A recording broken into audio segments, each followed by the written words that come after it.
Joining me now, Congresswoman Jasmine Crockett of Texas. She's a member of the House Oversight Committee. Congresswoman, welcome back to the Sunday show. It's been a long time since we've spoken. So can I just get your reaction to what we've been seeing through Elon Musk's wrecking ball through the federal government, and specifically through this news coming out of USAID tonight that 2,000 people will find out today that they've been fired?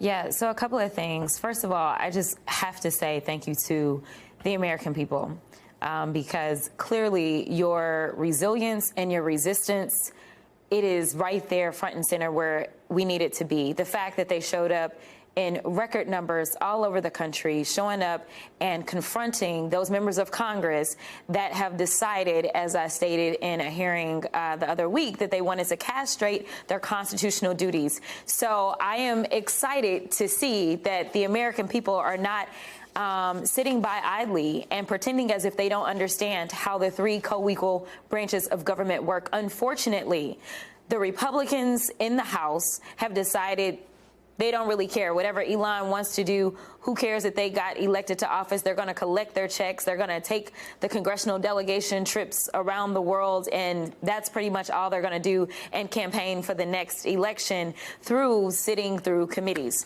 But at the same time, we know that Elon Musk supposedly does not have any authority whatsoever, according to the White House, at least in their court filings.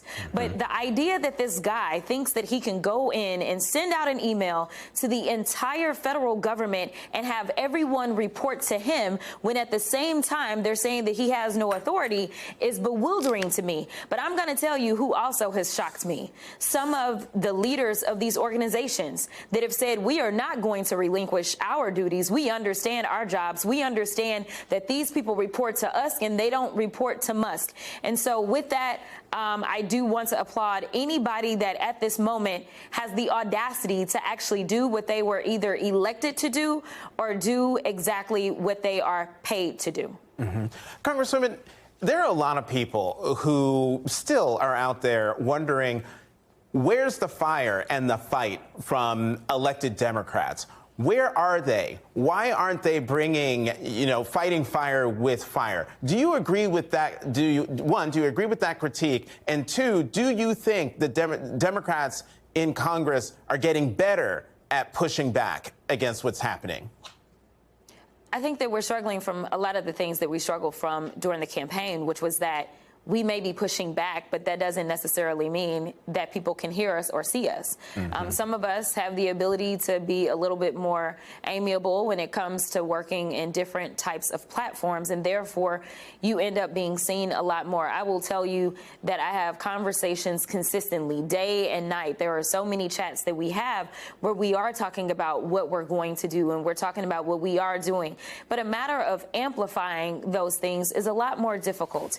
And I think that it's important that those of us that sit in Congress have to figure out what is really the best way for us to communicate. And we've got to settle into that and recognize that not everyone's going to sit on a podcast, not everyone's going to be social media savvy, but they are going to have to find their communication lane.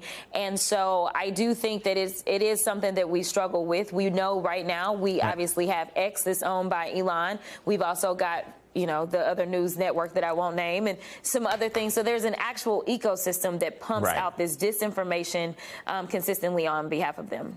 Congresswoman, let me get you on a policy thing. I'm going to play for you what Leader Jeffries said on CNN today when asked whether a shutdown was on the table, because we have that March 14th deadline coming up. Listen to what he has to say, and I'll talk with you about it on the other side. Well, we'll cross that bridge when we get to it, because as we've been discussing, we have to stop this reckless Republican budget from going forward, and that's going to be on the floor on Tuesday. What we do know is that the Republicans have the House, the Senate, and the presidency. It is their responsibility to fund the government. Congresswoman, do Democrats have the stomach to withhold votes from Republicans in order to keep the government open? I certainly hope so. I know that I'm not going to vote for their proposal for sure. Here's the thing. Our strength lies in standing together. And honestly, that is a message that not only applies to us that are sitting in the House, but that actually applies to Democrats across the board. The more that we can stand together, the stronger we are. Everyone knows united we stand, divided we fall. And so we were divided in the election. We can't allow them to divide us at this moment.